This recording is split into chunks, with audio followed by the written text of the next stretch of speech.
Hey guys, it's Car Guy 11. I have a classic C5 behind me. And you know what? This one is special because you can actually win it. Yeah, Horsepower Obsessed is giving it away. I'll put the link in the description below where you can win it. But yeah, it's a very pristine example with C5. And you know, the C5 really started the modern generation of front engine Corvettes. C5, C6, and even C7 were based off of this same chassis. So pretty cool. Let's go take a drive, see how it is after 20 years. This is Justin, of course you probably know him, Horsepower Obsessed. All right, let's start this baby up. All right. Hear the V8, but this one will be getting a new exhaust, so Justin. That's gonna be a Borla Attack is what I'm getting on the exhaust, and they sound really, really good on this car. Okay, yeah. And of course, you know, any small block V8 is going to sound great. So this one is a 2000 model year with the 4-speed auto. It has the LS1, so good old reliable small block V8. Oh, it even has a heads-up display. For that time, you know, this was very high tech, and it even has the RPM gauge on it too. My Supra doesn't even have the RPM gauge on its heads-up display, so pretty cool. And I think it has like oil temp there too. Yep, oil pressure, oil temperature. You can cycle between a couple different options. Kind of go over this way a little bit, try to hit this at an angle. Oh yes. C5 and C6 were actually lower than the C7. But yeah, I didn't even get on it that much, and you feel that torque of that small block. 350 horsepower. Yep. I think the torque's around 350 as well. Yeah, I say it all the time. It's for this car being as old as it is, it doesn't really leave you feeling like you need more. I mean, more is always good, but gauges are nice and clean looking, clear. And again, like C5 and C6 were similar in this respect. It even has the digital portion at the bottom. You can cycle through different options. And the C5 Gen has the cool pop-up headlights, which I don't know, some people might not like, but I think it's pretty cool. Makes the front end drop super low down, great visibility looking out. The back storage of this car is amazing. It's by far the largest of the 3 generations. You have tons of storage back there. You can still put the top in the back, and then there's room for tons more. So several sets of golf clubs. That's the industry standard nowadays, I guess. You do feel the creaking though. It's not as solid as the C7. Every generation became a little bit more solid. Although the C5, when it first came out, it was touted as being super stiff and solid. It was a new platform at the time. Compared to the C4 generation, it was a leap ahead. It still is too. Like if you, I've been in a C5 or C4 not that long ago, and it is definitely much worse. Okay. Oh guys, and if you have, I'd love to review every generation of the Corvette. I am a Corvette fan, even though I have a Supra still.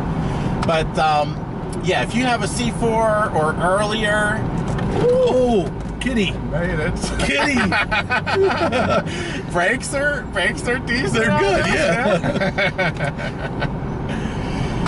But yeah, guys, if you have an earlier gen Corvette, you know, relatively stock, I would love to review it, and the Z06 versions as well. That would be awesome. The Z06, C5 Z06 is a great car still. The C5 generation is great for the price too. I mean, it's under 20,000. Yep. You're getting pretty good performance still, and it's still a Corvette. It still gets looks. It still gets attention. I was actually looking for a C5 Z06 when I came across this one. The Z06 is the one I wanted to get. Yeah, that's a great car.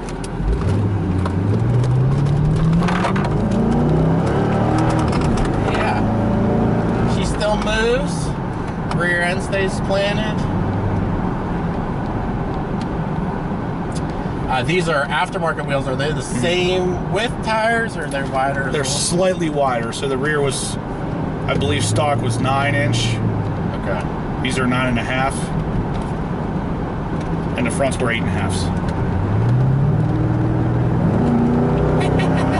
You know what? That auto gives a really crisp push. I mean, it's you know, only 4 speeds, but it does give a wicked downshift. So I like that. It's a really firm shift.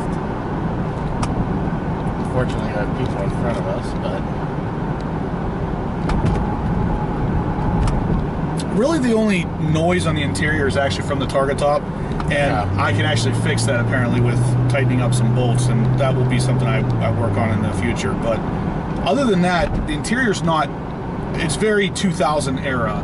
Absolutely. Yeah. But it's not terrible. Like, no rips, no cracks.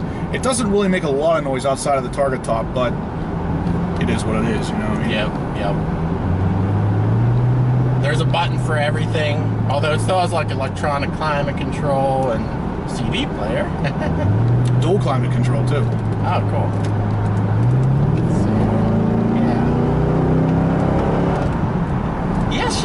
She runs good still, and these are relatively lightweight cars too, like around 3,200 pounds. So the lightest of this generation.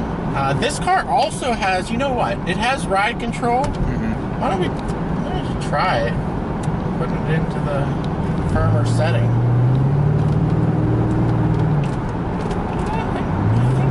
It's not the magnetic ride, but it's the it's an earlier generation. I don't know what exactly they called it back then.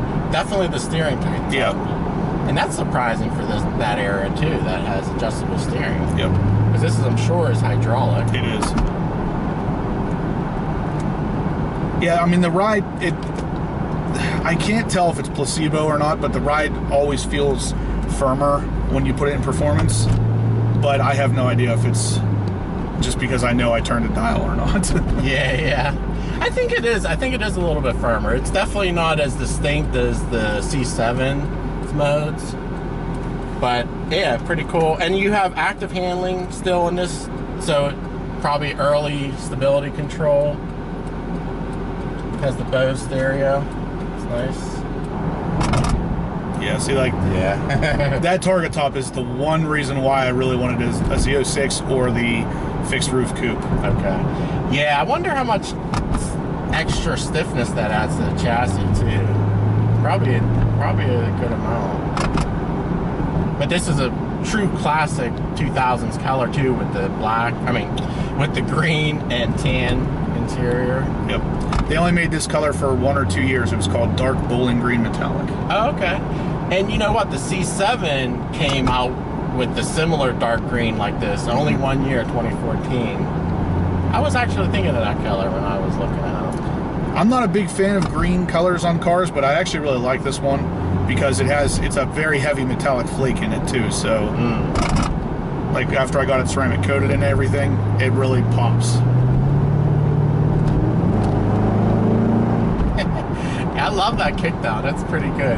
And I'm sure it still had the 6-speed, right, at that time. Yeah, manual. 6-speed ceramic. And again, that heads-up display even has the turn signals in there. Which the C7 does not have. Oh, okay. Isn't that weird? Yeah, that is weird. My C7 doesn't have heads-up, unfortunately, but... I had the C7 Z06 and the ZR1. Both of them do not have the turn signals. The C8 did, but they didn't put them in the C7 for some reason. Interesting. Yeah, so Justin, of course, had the C8 as well, but recently sold it, making room for the Z06. Yep. Of course, you have that round window glass in the back, traditional C5, C6, C4 even had it.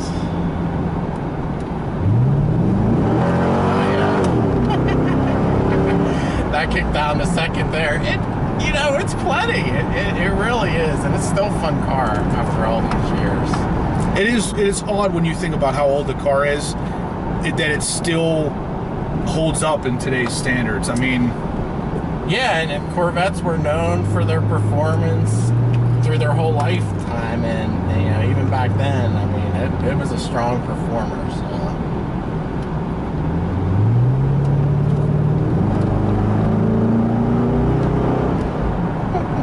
It does. See, it actually sounds good in here. Mm-hmm. It almost doesn't need anything more, but it's just, you know, we always want more as car guys, I guess. Yeah, for sure. And that Borla you're getting will definitely make it sound awesome. So thanks, Jocelyn, for letting me take a look at the C5. And guys, definitely go check out his channel. You can win this sucker. But if not, even the C5 in general, if you're looking for you know, value price Corvette, it's still a great car. It's still a lot of fun. It'll still turn heads and it still sounds great. And these V8s are going away in modern cars, so get them while you can. But guys, if you like this video, give it a thumbs up. Thanks for watching. Be sure to stay tuned for more videos on the channel, and we'll see you in the next one.